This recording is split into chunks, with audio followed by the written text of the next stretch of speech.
Ze kartestuk Emma and Jacob Willius talking a fee extra is at the beer house, until the cars went straight to a full voicemail, and the rental agency said it never hacked out. When the police arrived, the place was locked, the window shut, tire bag still packed, and tire key sitting on the table like tight stepped out for 1 minute. No broken glass, no footprints, no struckley. Just a quiet house on the cliffs, with crossing below, and 2 people missing without a single trace. The case went cold in 1995 until 2024, when a historian found the meeting buoyed in the town's archives that pulled the water store back open. The couple's disappearance was like a stone thrown into a still pond, rippling outward, each wave carrying a question that only deepened the mystery. Emma and Jacob Carter, in their late 20s, had everything ahead of them. They were a picture of youthful optimism, both full of potential and dreams that seemed as bright as the days they spent together. Their relationship had that kind of quiet intimacy, the kind that seemed to grow slowly over time, rooted in the shared moments of everyday life. To anyone who knew them, they seemed destined for happiness, and their sudden disappearance on a sunny spring morning in 1992 left an indelible scar on everyone who knew them. It wasn't supposed to happen this way. Emma and Jacob had planned this trip months in advance, an idyllic getaway to a remote beach house on the northern coast. It wasn't a typical vacation, not at first glance. There were no flashy tourist attractions or bustling nightlife, just the rhythm of the waves, the quiet of the sand, and the isolation of a small town that barely registered on a map. They were looking for peace, perhaps a little space to breathe, a break from the city's relentless pace, a place to reconnect without the distractions of their busy lives. They were young in love and full of hope. Their families saw it as a much-needed respite, a chance to escape the everyday. But that was before they vanished. The beach house itself was the kind of place that drew people in because of its solitude. It sat on a rugged patch of land, nestled between cliffs and the churning ocean, far from the nearest neighbor. The closest town was a small, quiet place where everyone knew everyone, but no one would call it bustling. To many, it seemed a perfect retreat, a safe haven from the world's noise. But that quietness soon became a thing of dread, as no one would ever know what had really happened to Emma and Jacob inside that house. When Emma and Jacob didn't return on schedule, it didn't seem that alarming at first. It wasn't unusual for a couple to extend a trip a day or two. It was only after the 3rd day that the first signs of something being wrong began to surface. Emma's parents, who lived in the city a few hours away, tried calling their daughter. There was no answer. The voicemail was full, a small thing that made the silence feel heavier. Jacob's sister, also concerned, called her brother's phone. No answer either. It was then that they realized something wasn't right. Their calls to the rental agency revealed that neither had checked out, and the last time anyone had seen them was the morning they had gone to the beach. By the 5th day, the families knew they had to act. When the local sheriff's department was notified, they launched an initial search. It was the kind of thing you might expect to see in any quiet town, a small team of officers, maybe a few volunteers from the local community. The search was broad but uncoordinated, scouring the cliffs, checking the beaches, searching the nearby woods. They found nothing, no trace, no sign of struggle, nothing to explain why the young couple, so full of life, had disappeared without a trace. It was as though they had simply vanished into the air, leaving behind only their clothes, their belongings, and a set of car keys left on the table. The police continued their efforts for a few days, checking nearby areas, questioning locals, looking for any clues that might lead them to some kind of explanation. Had they wandered off? Had they been abducted? The possibilities seemed endless, but every lead came up empty. It wasn't until their investigation brought them to the beach house itself that the first real piece of the puzzle emerged. The house had been locked when they arrived, the windows all closed. Their bags were still neatly packed in the bedroom, their clothes folded and left in a pile. It was odd, unsettling even. There were no signs of any kind of struggle or forced entry. No broken windows, no overturned furniture. It was as if the couple had simply left in the middle of the night, walking out as casually as though they decided to take a stroll and never returned. It didn't make sense. People don't disappear like that, not without a reason. And the more the police examined the scene, the more the questions piled up.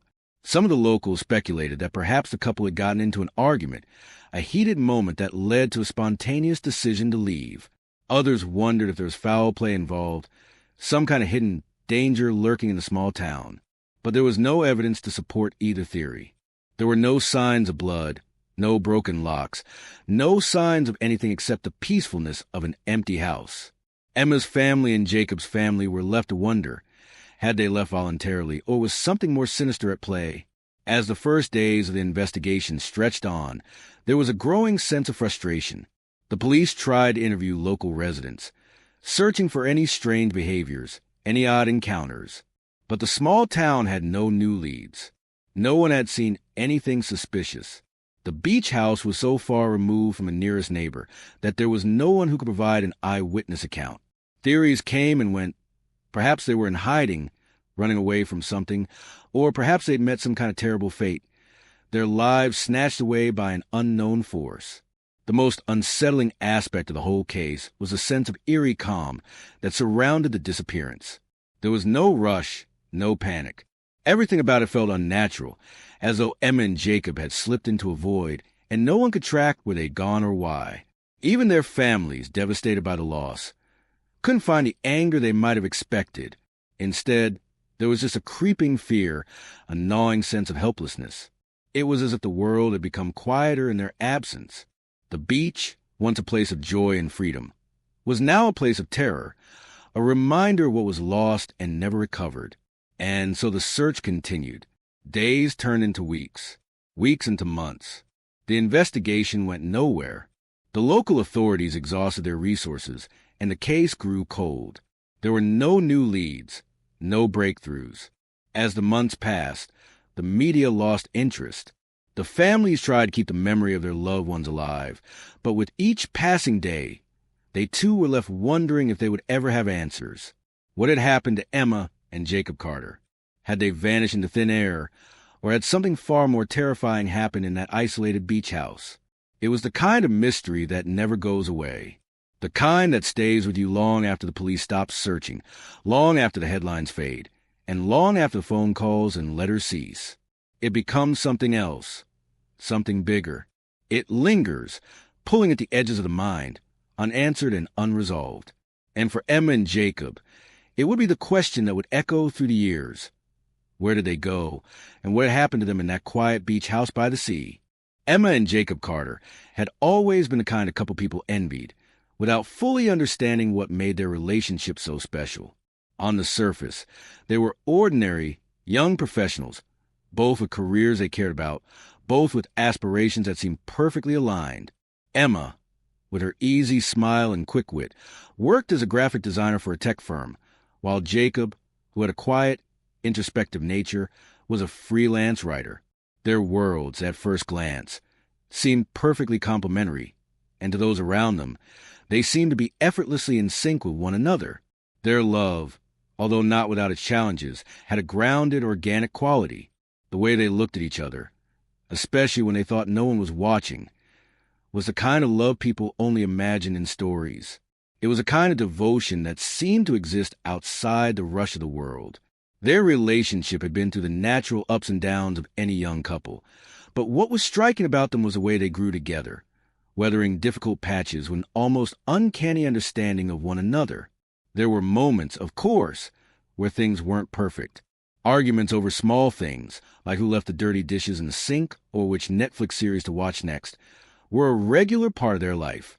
But these small disagreements were always resolved with laughter, with an understanding that their bond was stronger than the petty frustrations that inevitably came with living together. They knew each other's families well. Emma's parents, who lived in a charming but modest house outside the city, and Jacob's sister, who was his closest confidant. They were the kind of people who had found comfort in the routine of everyday life. And yet, they were still young enough to dream of the possibilities that lay ahead. When they decided to take this trip together, it was supposed to be an opportunity to recharge. Their lives had become a bit more complicated in the months leading up to the beach getaway. Emma's firm had begun a major project that kept her working late into the evening, and Jacob had been feeling creatively stifled, unsure of what direction to take with his writing. The stress had begun to seep into their days, the weight of deadlines and expectations taking a toll. They needed to get away from the noise of their urban lives, to reconnect without the constant hum of technology and the distractions of daily obligations. It wasn't about escaping each other. It was about finding a quiet space to breathe, to be reminded of what was important. They found the perfect place, a secluded beach house perched on the cliffs of a quiet northern coast. The town nearby was small, almost hidden, and the beach house itself seemed to be a forgotten secret tucked away among the trees. It was the kind of place people sought out when they wanted to be alone. No other guests, no bustling streets, just a soft, rhythmic crash of waves against the shore and the scent of salt in the air. It promised an ideal kind of isolation, the kind that would give them the space to rediscover each other and themselves. The house itself was charming in its own understated way. Old wooden floors creaked with every step, and the windows provided sweeping views of the ocean below. There was something about the place that felt timeless, as if it had been there for centuries, watching the world go by. It wasn't luxurious in any grand sense. The furniture was simple, the decor a bit dated, but that was part of its appeal. It was unpretentious, a stark contrast to the sleek, modern aesthetic of their city life. Emma took to the place immediately, as if it had been calling her. Jacob, too, seemed to settle into its quiet rhythm, the weight of his usual anxieties lifting a little more with every passing day. For the first few days, their time there was exactly what they had hoped for.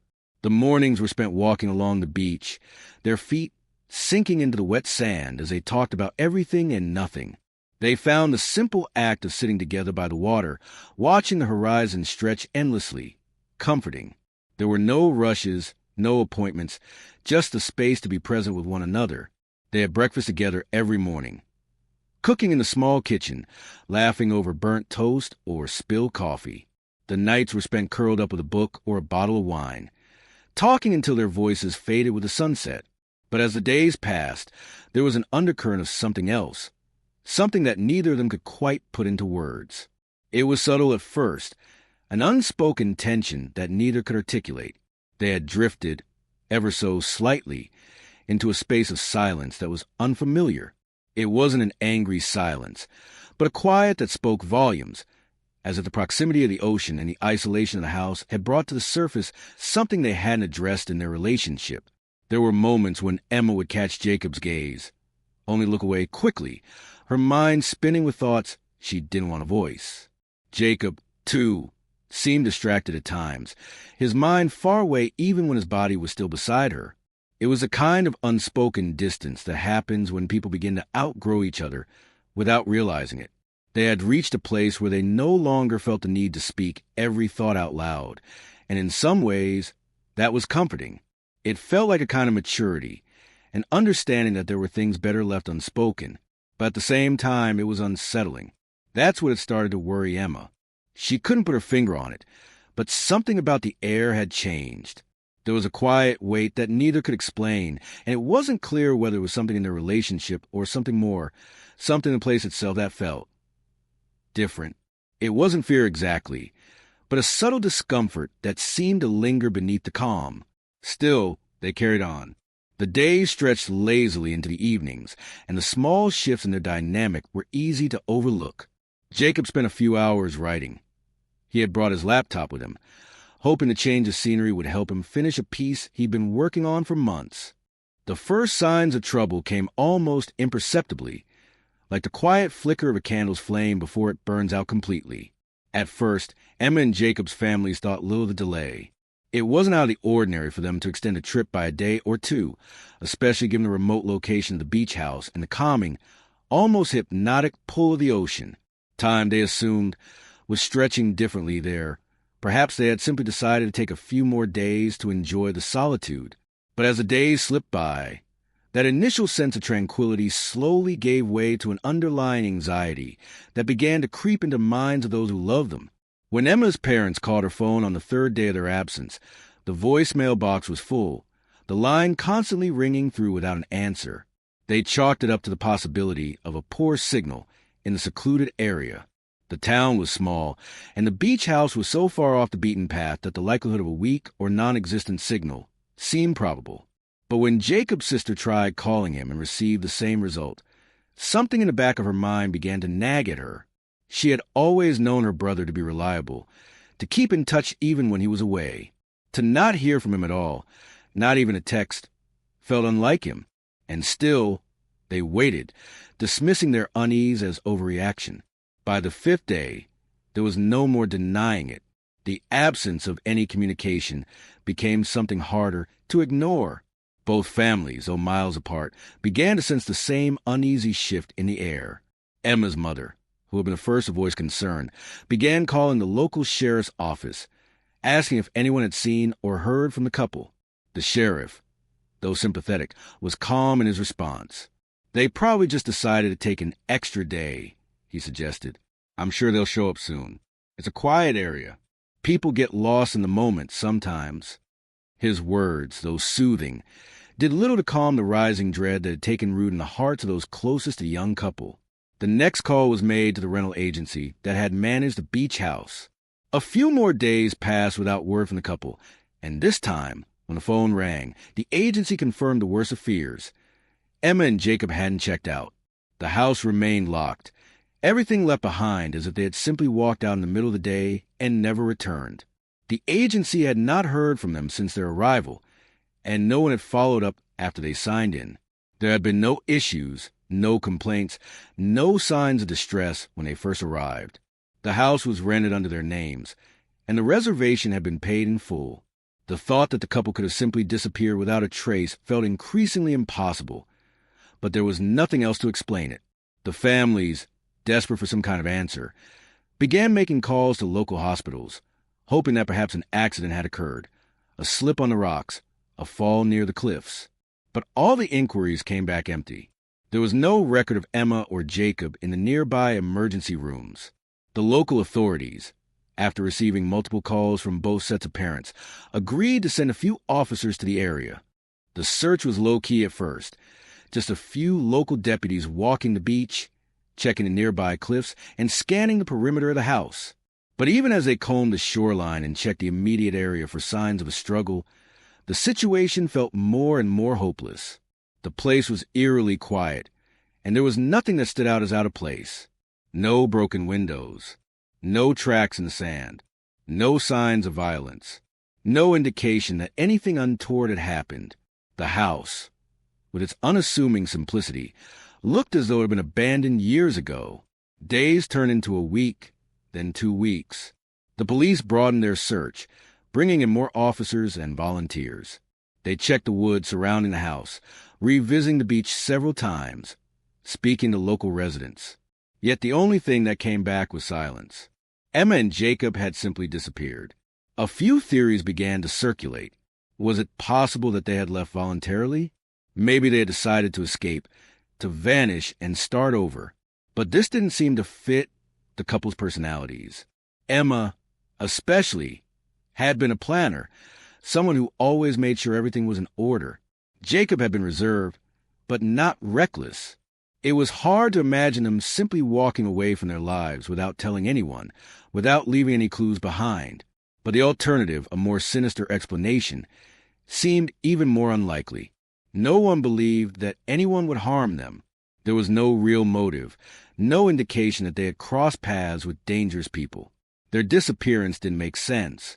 It was during this time that the emotional toll on their families began to surface. The emotional weight of uncertainty grew heavier with each passing day. Emma's parents, who had always been the pillars of their small family, started to show signs of exhaustion. They had always been grounded, but the fear and frustration of not knowing where their daughter had gone began to wear them down. Emma's mother, in particular, became a constant presence in the investigation, calling the sheriff's office multiple times a day, trying to keep the case alive.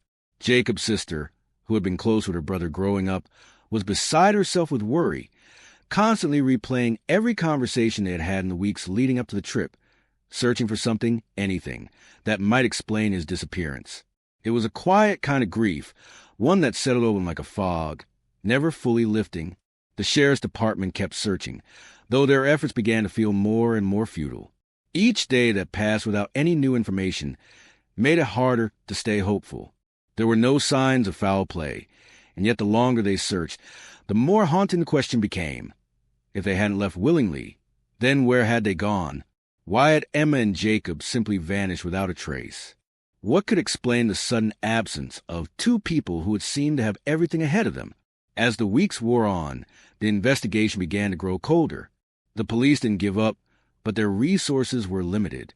Local volunteers came and went, and soon the search became more about managing the emotional distress of the families than uncovering the truth. And then, as so often happens in cases like this, the story began to fade from the public eye. It wasn't long before the news station stopped covering the disappearance, and the local authorities turned their attention to other cases. But for Emma's parents and Jacob's sister, the disappearance became an obsession, a part of their lives that could not be undone. Their daily routine had shifted into something unrecognizable, a life punctuated by unanswered questions and the slow, gnawing hope that somehow, against all odds, they would find out what happened to the couple who had disappeared from that quiet beach house. As the months stretched on, the silence around the case became suffocating. The investigation stalled. It was as though the town, the beach, and even the house itself had swallowed them whole, leaving only the faintest traces behind. A phone that rang unanswered, a forgotten reservation, a couple's possessions left behind a home that had once felt like a sanctuary. But for Emma and Jacob's families, the silence only deepened the mystery, and the questions continued to haunt them. What had happened on that peaceful morning in 1992? What could explain the disappearance of two people who, at least of those who knew them, had no reason to vanish? As the months turned into years, the mystery of Emma and Jacob's disappearance grew colder and colder, gradually fading into the background of both local news and the public's memory. The search efforts, which had initially been so full of hope and energy, dwindled into faint echoes of what had once been an urgent quest for answers. In the small coastal town where the couple had rented the beach house, life returned to its usual rhythm. The beach remained unchanged, the waves still crashing against the rocks in their eternal rhythm, and the town, though forever marked by the mystery of the disappearances, went on as it always had. Time, it seemed, had no mercy on those who were left behind. For Emma's parents and Jacob's sister, the passing of time only deepened their sorrow. The unanswered questions began to gnaw at them with increasing intensity. Their grief transformed into a kind of quiet obsession, a steady pulse of unease that never fully went away. In the beginning, they had clung to hope, believing that the authorities would eventually uncover the truth, or that some new lead would break open the case. But as the weeks turned into months and then years, they found themselves having to reckon with a painful reality. The disappearance was not going to be solved easily, if at all. The police had exhausted every lead, and with no evidence of foul play or struggle, there was nothing substantial to keep the case moving forward. The hope that had once fueled their efforts began to wear thin, replaced by a growing despair that seemed to seep into their bones. Theories, of course, emerged in the wake of the initial investigation. Local residents began to speculate. Maybe Emma and Jacob had decided to leave their lives behind, run away together, start over in a new place, free from the pressures of their day-to-day lives. It was a comforting thought, a narrative that allowed the townspeople to believe that the couple had made a conscious decision to disappear, to escape the routine of life and seek out something different. There was something almost romantic about this theory, the idea that the young lovers had chosen to vanish into the unknown, free from the expectations that bound them. But those who knew Emma and Jacob best knew that this was unlikely. Both had been anchored in their lives, with deep connections to their families and friends, a community they had grown up in.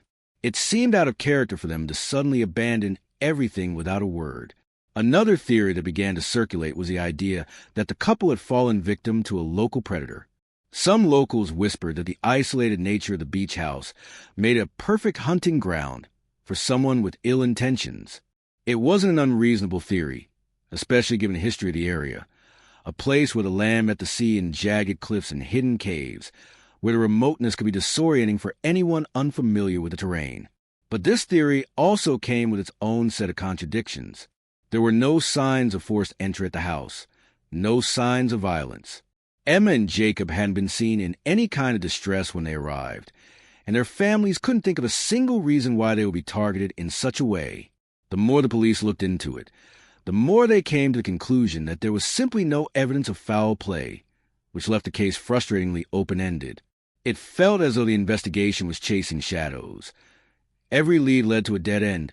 Every theory was countered by a lack of evidence. As the years went by, the case was gradually filed away. The sheriff's office closed the case in 1995, a mere 3 years after the disappearances, citing insufficient evidence and the lack of any leads. To the authorities, it was a mystery that had run its course, a case that would remain unsolved. It wasn't that they had given up entirely. It was simply that there was nothing more to be done. The case had no clear answers, no solid clues, and no clear suspects. It had become a story of too many unanswered questions, an unresolved tragedy that will remain on the outskirts of the town's history. For Emma and Jacob's families, this closure, this formal recognition that the case was effectively over, was devastating. There was no finality, no resolution, just a haunting knowledge that they would never know what truly happened to their loved ones. Over time, they too began to move forward, but in ways that felt like a hollow kind of survival. Emma's parents, though still carrying the weight of their grief, went on with their lives as best as they could. They took trips to visit relatives, went to family gatherings, and attended events, but there was always a part of them that was missing, a part of them that had gone into that house by the beach and never returned. Jacob's sister, too, tried to move on, though it was harder for her. She never gave up the search in her heart, even if she knew that the answers she longed for might never come. She would talk about Jacob occasionally, remembering the times they had shared as children, the quiet joy of growing up in a family where love was constant. But it was as though he had vanished into thin air, and the pain of it settled inside her like a quiet ache that never fully went away. The case remained dormant for nearly 3 decades. Life continued on as if nothing had ever happened, but for the families of Emma and Jacob, the mystery hung over them like an unresolved chord, its dissonance never quite fading. The beach house, now empty and falling into disrepair, stood as a silent witness to the tragedy, its windows boarded up, its door locked and untouched for years. To some, it became a kind of monument to the lost, a place that existed only in whispered conversations and the memories of those who had known the couple. But as time passed, it was increasingly forgotten by everyone but those who loved them. Then, in 2024, the unthinkable happened. After nearly 32 years, the case that had been considered closed was reopened, not because of a new breakthrough in the investigation, but because of something far more unexpected, something that would leave the world stunned. The reopening of the case in 2024 came as a shock, not just to the families of Emma and Jacob, but to the entire town. No one had expected it, least of all the people who had once poured their hearts into the investigation, only to watch it slowly fade into the past. For years, the town had carried the shadow of that disappearance, a quiet, unsettling memory that never seemed to fade completely. It was a part of their history, something that hung over the sleepy streets like a dark cloud, but it was a mystery that had gone cold long ago. Yet now, with the reopening of the case, the past had suddenly resurfaced, bringing with it the possibility of answers that no one had dared to hope for. The catalyst of this unexpected turn of events was a historian, a middle-aged woman named Margaret Hayes, who had recently moved to the area. She had come to town with a simple goal: to research the region's maritime history for a book she was writing. The town, nestled on the edge of the coastline, had always been rich with stories of shipwrecks, sailors lost at sea, and forgotten lore of its early days. But as Margaret dug into the archives, she stumbled upon something that no one had expected, a detail buried deep within the local records, one that seemed completely unrelated to the case of Emma and Jacob Carter, but would soon connect in a way no one could have predicted. It started with a faded letter, tucked away in a box of Old Town records from the early 1900s. The letter was written by a man named William Thompson, who had lived in the town decades earlier. It was a personal letter, not addressed to anyone in particular, but rather an unspoken confession. Margaret had almost passed over it, thinking it was just another piece of local history that had no bearing on her current research. But something about it caught her eye, an offhand reference to a strange occurrence that had taken place years before, something about a young couple disappearing from a beach house along the coastline. The name Emma and Jacob Carter wasn't mentioned, but the letter spoke of the same beach house, the very one where Emma and Jacob had vanished. The coincidence was so startling that Margaret immediately began to dig deeper. At first, It seemed like nothing more than an odd coincidence, an obscure mention of a similar event in the town's distant past. But as Margaret continued to explore, she uncovered more references to this strange occurrence. There were accounts from old townsfolk who remembered hearing whispers about a couple who had disappeared mysteriously, much like Emma and Jacob, from a beach house by the sea. Some of the stories were vague, others outright contradictory, but all of them seemed to have one thing in common. They described a sudden, unexplained disappearance, much like the one that had haunted the town for over 3 decades. The pieces of the puzzle were scattered, but the more Margaret looked, the clearer it became that there was more to this story than anyone had realized. Her research began to take on an obsessive quality. She visited the beach house, once again standing on the cliffs, looking out at the horizon where the ocean met the sky. The place felt different now, more ominous, as though it carried the weight of decades of untold stories. Margaret dug deeper into the town's history, speaking with old-timers who had lived there for most of their lives. Some remembered vague details about the house being associated with strange events. Others spoke in hushed tones about something darker. The idea that the house had always been tied to secrets that the town had long chosen to ignore. It was clear that something had happened in that place long before Emma and Jacob had rented it. Margaret's breakthrough came when she found a diary belonging to a woman named Alice Blackwell, whose family had owned the beach house back in the 1920s. Alice had written about strange occurrences that seemed to plague the house, whispers in the night, objects that moved on their own, and an ever-present feeling of being watched. Alice's entries grew more paranoid over time, and eventually, she had written about a disappearing couple who had stayed at the house before her family had sold it. The couple had been young, much like Emma and Jacob, and their disappearance had left Alice with a sense of unease that she couldn't shake.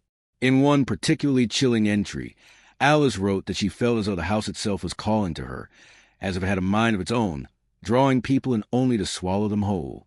This discovery sent a chill through Margaret. The pattern she was uncovering now began to suggest something far more sinister than just a random act of violence or a simple case of runaway lovers.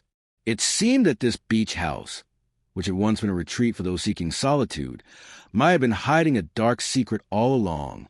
Margaret was no longer just researching the history of the town. She was uncovering a chilling pattern that tied Emma and Jacob's disappearance to something that had been buried in the past for years. The more she learned, the more she realized that the house itself was the key to understanding what had really happened to the young couple. Margaret reached out to the local authorities, who had long since closed the case. At first, they were skeptical. They had been through the motions of this investigation before, and nothing had turned up. What could a historian possibly uncover that the police hadn't already? But Margaret's passion was contagious. She convinced the sheriff to let her share her findings, and as she laid out the connections between the past and present, it became clear that there was more to this case than anyone had imagined. The sheriff agreed to reopen the investigation, though it was more out of curiosity than genuine belief that new evidence would emerge. But as they dug deeper, they discovered something that left everyone stunned. The previous owners of the beach house had been involved in strange, almost occult-like rituals. It was a detail that had been buried in the town's history, forgotten by all but the most devoted historians. As the investigation into the disappearances of Emma and Jacob Carter unfolded, the deeper they delved into the history of the beach house, the more unsettling the truth became. The case had begun as one of many mysterious disappearances in the area, something that could have been dismissed as an isolated incident. But as the sheriff's team and Margaret Hayes, a historian, began to piece together the puzzle, a terrifying pattern began to emerge. The story of Emma and Jacob was not an isolated one. They had become part of a much darker, more pervasive narrative, one that stretched back decades, possibly even a century. The initial breakthrough, a letter found in the town's archives from a man named William Thompson, had been the first clue that there was something far deeper at play. But the real turning point came when Margaret uncovered the diary of Alice Blackwell, the woman whose family had once owned the beach house. In her diary, Alice had described strange occurrences, whispers in the night, objects moving on their own, and an overwhelming sense of dread that seemed to permeate the house. Alice's fear grew palpable in her writings, and her paranoia deepened as she chronicled the unsettling events she had witnessed. But perhaps the most chilling entry was her mention of a disappearing couple. The couple had stayed at the house some time before Alice's family had sold it, and their sudden disappearance had left her shaken. The house, it seemed, had always been a place of mystery, of secrets waiting to be uncovered. As the investigation continued, the sheriff's department brought in experts, including paranormal investigators and historians with knowledge of occult practices. These experts began to sift through old records and local lore, hoping to find a tangible connection between the strange events of the past and the disappearances that had plagued the house over the years. The team uncovered more details about the Blackwell family's eccentricities, details that had been dismissed by previous generations as mere superstition. The Blackwells, it seemed, had been involved in dark rituals, some of which were said to be tied to the land itself. There were whispers of secretive meetings held in the house, of ceremonies that had been performed by the family in an attempt to gain power, wealth, or perhaps immortality. The house, they believed, was not merely a physical structure. It was a vessel, a place imbued with energy, both dark and powerful. And those who had stayed there, especially young couples like Emma and Jacob, seemed to have fallen victim to its pull. The deeper the investigators went, the more they uncovered. The Blackwell family had been known for their ties to the occult, their strange rituals, and their belief in the supernatural. In fact, it was rumored that they made a pact with some kind of dark force, one that promised them power in exchange for sacrifices. These sacrifices were believed to have been ritualistic in nature, intended to please the entity they had made the deal with.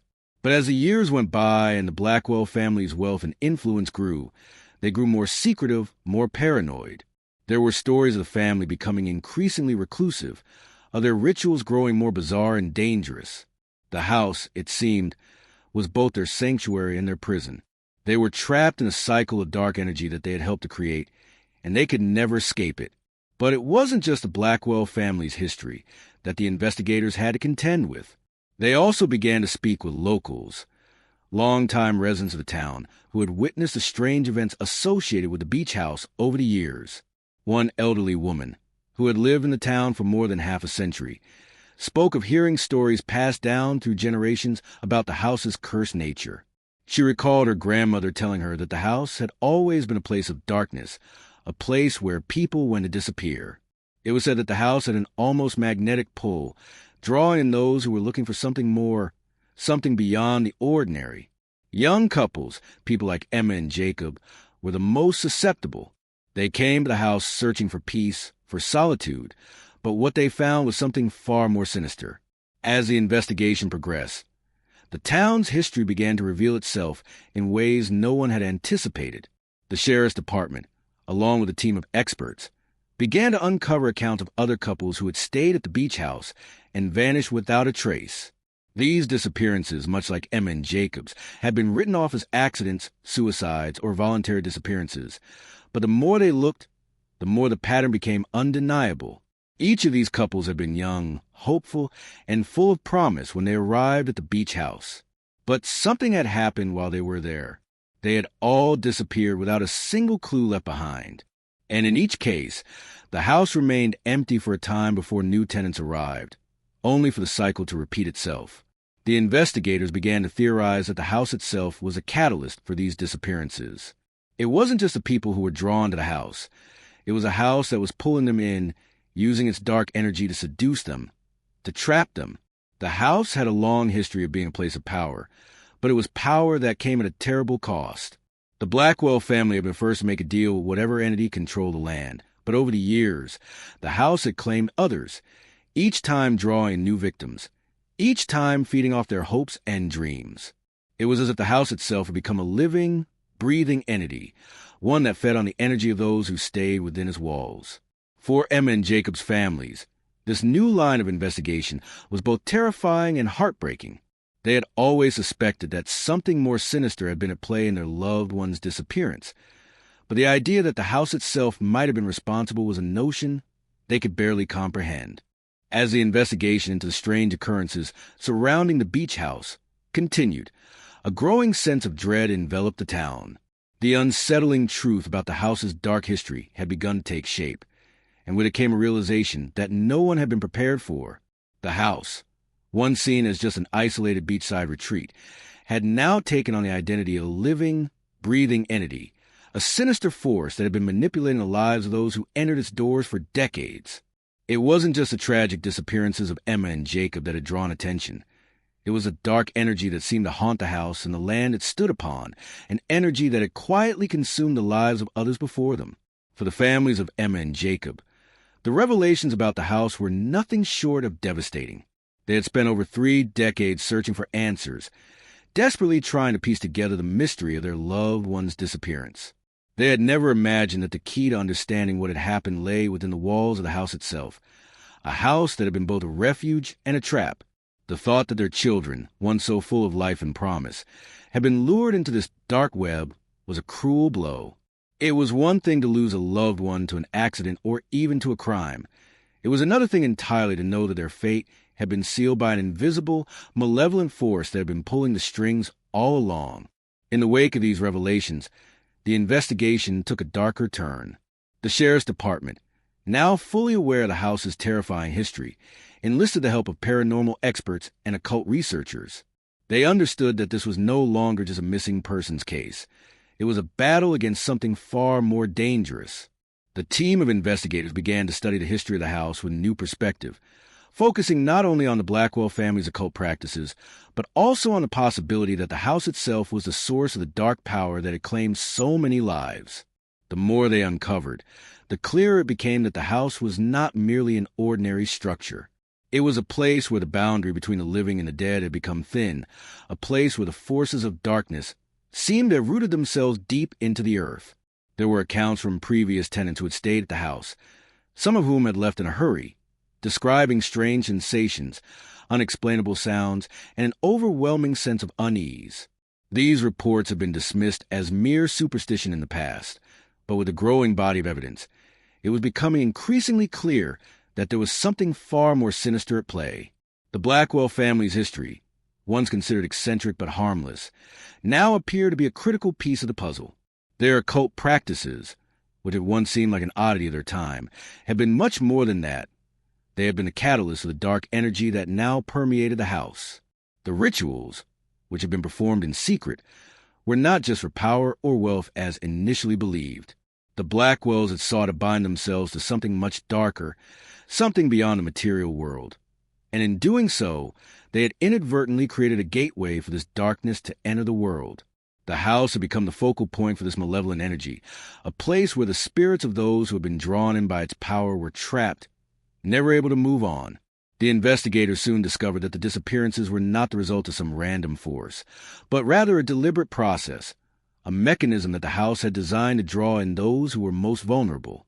Emma and Jacob, young and full of promise, had been the perfect targets. The house, with its beautiful isolation and the promise of peace, had acted as a lure, pulling them in with its quiet allure. Once they arrived, they had unknowingly crossed into the realm of the unknown, and the house's dark influence had begun to take hold. The more the investigators uncovered, the more they realized that the disappearances were not just tragic accidents. They were the result of something far more systematic, a pattern that had been repeating itself for decades, if not longer. Each couple that had stayed at the house had been ensnared by the same pull, the same irresistible force that had claimed Emma and Jacob. But what was most chilling was the realization that the house's influence had not waned over time. It had only grown stronger, feeding off the energy of each new victim. The sheriff's department and the experts now face a question that was both urgent and terrifying. What could they do to stop the house from claiming any more lives? They had learned that the house's power was tied to the land itself, to the very soil beneath it, and that the rituals performed by the Blackwell family had reinforced that power over the years. The house, in a sense, was a conduit, a place where the living and the dead could meet, where the forces of darkness could reach out and take hold of those who wandered too close. Destroying the house itself seemed impossible. It was more than just a building. It was an anchor for the dark forces that had been summoned there long ago. The idea of confronting the house directly was daunting. The sheriff and his team consulted with occult specialists, some of whom had experience in breaking dark energy patterns. They learned that it was not just a house that needed to be dealt with, but the land itself. The rituals that the Blackwells had performed had not only cursed the house, but also bound it to the land, creating a kind of spiritual prison that trapped anyone who came into its orbit. To sever the connection between the house and the malevolent force it harbored, they would need to perform a counter-ritual, a ritual that could break the bond between the house and the dark entity that had taken hold of it. But performing such a ritual was no small task. It required knowledge that was long lost to time, knowledge that had been buried with the Blackwell family secrets. As the ritual approached, a heavy sense of foreboding seemed to grip the town. The days leading up to it felt like the calm before a storm, as if the very air had thickened with anticipation. People spoke in hushed tones about what was to come, and there was an undeniable sense of fear hanging over the town, a fear that had been simmering for decades but had never quite come to a boil until now. The families of Emma and Jacob, who had spent years in the desperate grip of grief, were now faced with something they could never have prepared for, a confrontation with the very force that had taken their children, the malevolent power that had been lurking within the walls of the beach house for so long. The investigators, along with the sheriff's department, had worked tirelessly to gather the knowledge they needed to perform the counter-ritual. They had scoured old texts, consulted with occult experts, and pieced together the dark history of the Blackwell family's practices. They had learned that the Blackwells, through their dangerous and obsessive rituals, had essentially created a gateway to something far darker, something that fed on the lives and souls of those who had been unfortunate enough to be drawn to the beach house. The house itself was more than just a building. It was a spiritual prison, a vessel for dark energy that had been trapped in the land for generations. To break the curse, they would have to sever the bond between the house and the forces it had bound itself to. But as the date of the ritual drew closer, the atmosphere in the town grew heavier. The house, once a place of calm and solitude by the sea, had taken on a much darker presence. It was as though the very land itself had become alive with a kind of malignancy, as though the earth beneath the house was pulsing with the energy of everything that had been trapped within it. Those who dared venture near the house in the days leading up to the ritual reported strange phenomena, wind howling with no apparent source, sudden drops in temperature, and an overwhelming feeling of being watched. The house had become more than just a structure. It had become a sentinel, guarding the dark secrets it had held for so long. Emma and Jacob's families, who had been so steadfast in their search for answers, now found themselves caught in a storm of conflicting emotions. The pain of their loss had been all-consuming, but now there was a glimmer of hope. They could finally, after all these years, do something that might end the curse, that might bring the truth to light and give their children the peace they had so long deserved. But that hope was tempered with the fear of what might happen during the ritual. They knew they were about to face something much darker than they could comprehend, and they couldn't shake the nagging thought that even if they succeeded in breaking the curse, the price of doing so might be more than they were willing to pay.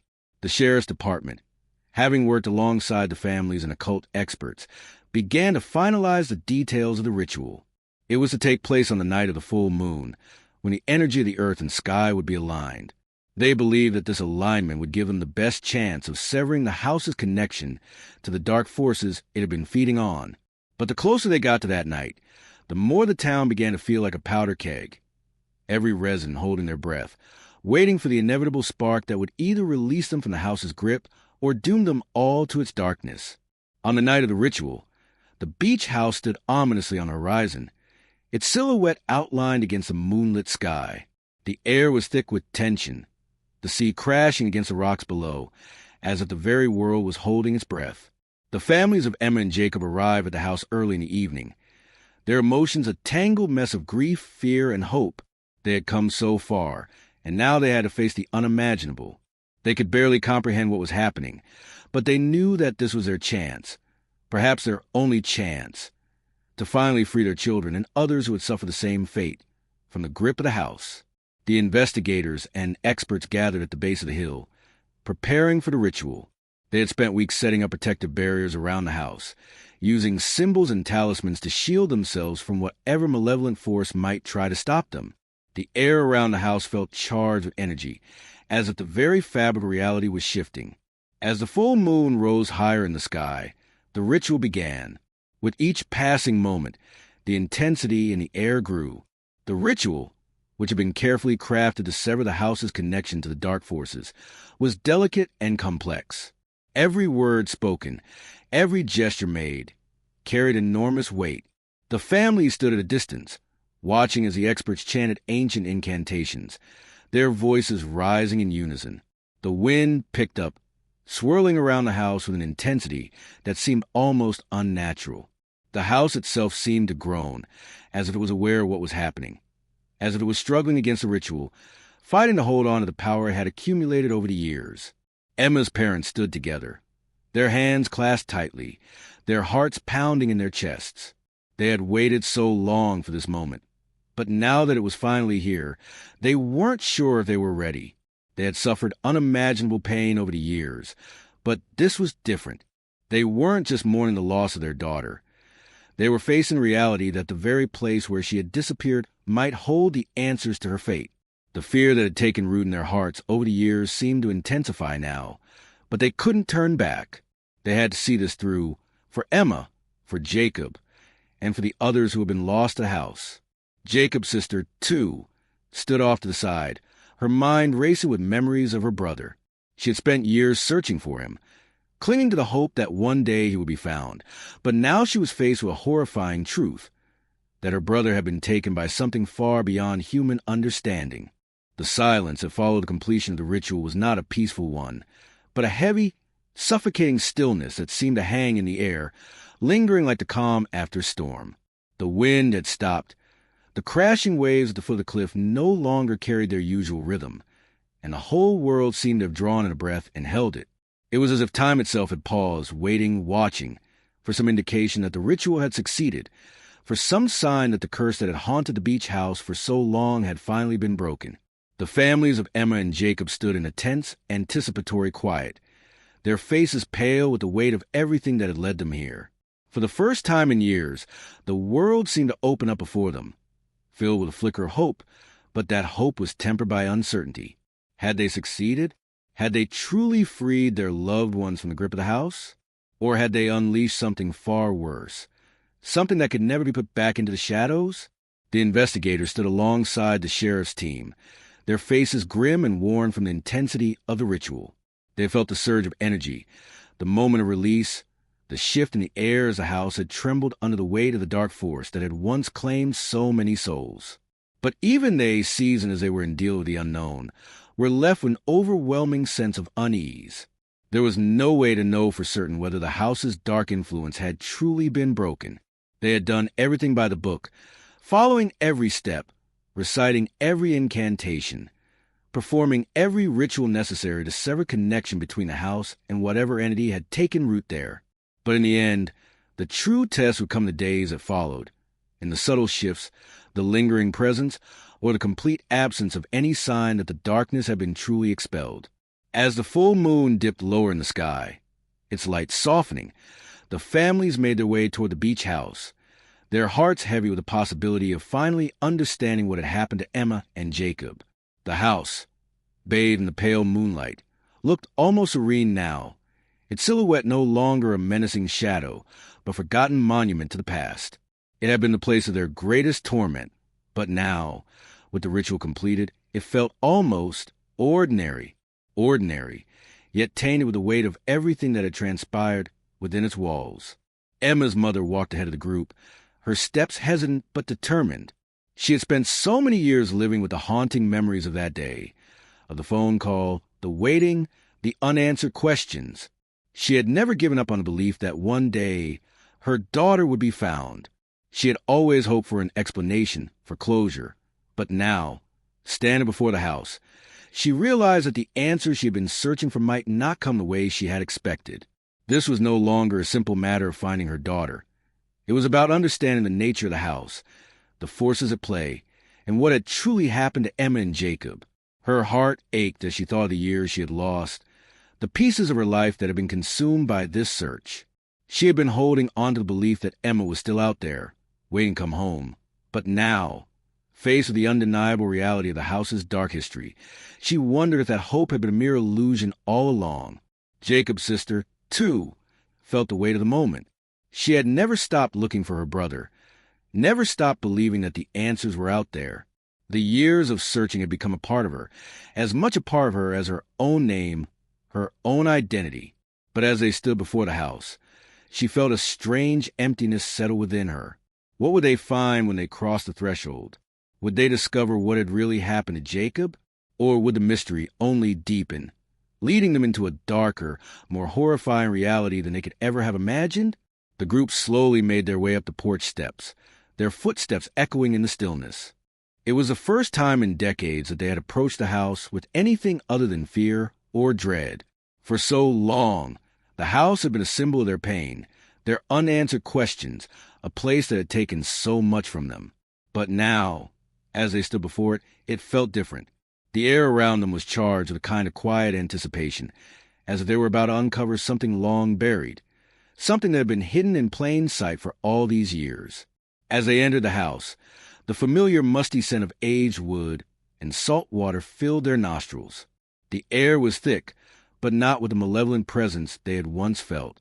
It was as if the oppressive weight that had loomed over the house for so long had lifted, leaving behind a faint, almost forgotten echo of the past. The rooms, once dark and suffocating, seemed almost neutral now, stripped of their former power. The house felt like a shell, a hollowed-out remnant of what it had once been. Inside, the group moved carefully, as if not quite sure what they were looking for, but needing to see it nonetheless. Every corner of the house seemed to hold a memory, a whisper of something that had once been, now silenced. They climbed the stairs, which creaked underfoot as they moved, their eyes scanning every inch of the place as though expecting the walls themselves to reveal some hidden truth. The living room, where Emma and Jacob had likely spent their last moments before their disappearance, seemed unchanged. The furniture was warm but intact, the fireplace cold and empty. It felt surreal, as though the house had been frozen in time, waiting for them to return. Emma's mother paused in the doorway, staring at the fireplace, the place where she imagined her daughter had last felt safe, where she and Jacob had likely spent their final days before whatever force had taken them. Her eyes welled with tears, but there was no longer the sharp, raw pain that had once defined her grief. It had dulled, softened, as if the ritual, the knowledge they had gained, had allowed her to breathe for the first time in years. She didn't have the answers she had dreamed of, but for the first time, she could feel the weight of her loss starting to shift. Emma and Jacob were gone, but perhaps their spirits had finally found peace. Jacob's sister moved toward the stairs, feeling the weight of the years of searching on her shoulders. She climbed slowly, each step a reminder of the relentless pursuit that had brought her here, to this place, to this moment. She reached the top of the stairs and walked down the hallway, toward the door of the room where her brother had disappeared. Her hand hovered over the doorknob for a moment before she turned it slowly. The room was empty, just as it had been when the house had first swallowed her brother's life. But now, the air felt different. There was no longer the suffocating weight of something unseen lurking in the shadows. The room, like the house itself, had been emptied of its power. The investigation had ended, but the families knew that the healing was just beginning. The town, too, would need to heal. There would be no more unanswered questions, no more shadows hanging over the beach house. It had finally been exorcised of its malevolent energy, its grip on the town broken. Emma and Jacob's families could begin to move forward, not in the way they had once imagined, but in a new way, one where the darkness that had consumed so much of their lives no longer had the power to define them.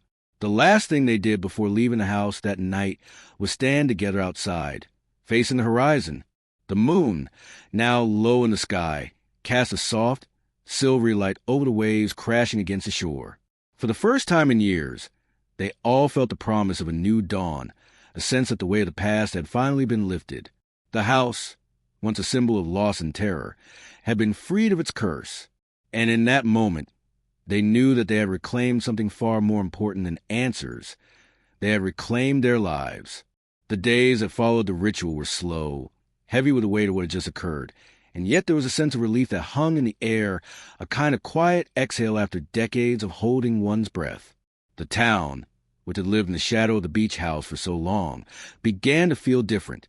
The oppressive atmosphere that had once hung like a cloud over everything, over the people, the land, and even the sea, began to lift. It was as though the very fabric of the town had been altered by what had transpired. The sheriff's office continued to process the case, but the families of Emma and Jacob, who had been at the heart of the investigation, began to find moments of peace in their lives. Their grief hadn't disappeared. How could it? But the weight of uncertainty, of endless questions with no answers, had been finally lifted. They had faced the darkness of the house, and in a way, had walked away from it. The feeling of being trapped in a never-ending cycle of loss and searching had loosened its hold. For Emma's mother, the days after the ritual were filled with a strange kind of quiet.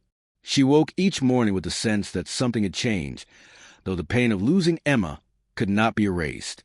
It was as if a dark veil had been pulled away from her mind, leaving her to see the world with a kind of clarity she had not known in years. The nightmares that had plagued her for so long began to fade, replaced by memories of better days. She could remember Emma as the bright, hopeful young woman she had been, rather than the tragic figure who had vanished into the night. The memories felt bittersweet now, the joy of the past colored by the reality of her loss. But it was different. The pain was no longer suffocating. It was present, but it had found a place in her life, one where it no longer consumed her. In the weeks following, Emma's mother found herself taking long walks along the beach, the same beach where her daughter had once played as a child. The sea, which had always been a source of comfort to her, seemed to offer a kind of healing. The rhythmic crash of the waves against the rocks was a steady presence, a reminder that life moved on, whether they were ready for it or not. She didn't have all the answers, but she no longer needed them. What mattered now was a realization that Emma's spirit had finally been freed. The house, with all its power, could no longer hold her captive. And for the first time in years, Emma's mother felt the presence of her daughter in a way she had never been able before. Peaceful, untethered, no longer lost in the darkness of that cursed place. Jacob's sister, too, found herself in a new place after the ritual. The weight of the years spent searching for her brother, of chasing down leads that always seemed to end in dead ends, had finally begun to lift. For so long, she had been consumed by the idea that Jacob was somewhere lost, waiting for her to find him. But now, standing on the edge of that dark chapter, she could feel something shift within her. It wasn't that she had given up on Jacob. It was that she had come to terms with the reality of his absence. She could no longer pretend that she would find him in some far-off place, waiting to be rescued. The house had taken him. But the house had also given her the gift of knowing the truth, something she had been yearning for all these years. The pain of losing him remained, but it was no longer the all-consuming force it had once been. The haunting question of why had been answered, and with that answer came a quiet acceptance. The town, too, began to feel the effects of the house's exorcism. The beach, once a place of quiet dread, began to regain its former beauty. Tourists, who had avoided the area for years, returned to the town, eager to enjoy its quiet charm without the shadow of the house looming over them. The sheriff's office found that reports of strange occurrences around the house dwindled, and though they continued to monitor the site, they began to relax. The town felt more like itself again, a place of peace and simplicity, untouched by the dark history that had once defined it. But for some, the questions lingered. Though the house had been cleansed, the mystery of its origins of the forces that had bound it to the land remained unanswered. The Blackwell family, whose occult practices had been central to the house's power, had left no trace of their final moments. Their disappearance, like so many others, had become part of the legend, a story that now seemed as distant and elusive as the house itself. Were they the architects of the house's curse, or had they simply been its first victims? What dark forces had they dealt with in their pursuit of power, and how had they managed to create a home that could trap the souls of those who entered? The investigators had found no definitive answers, only fragments of stories and rituals that hinted at something far more ancient than they could fully comprehend. The house had been a conduit, a place where the boundaries between the living and the dead had blurred, but its origins remained shrouded in mystery. The families of Emma and Jacob, having come so far in their search for answers, now found themselves standing at the edge of something they could not fully understand.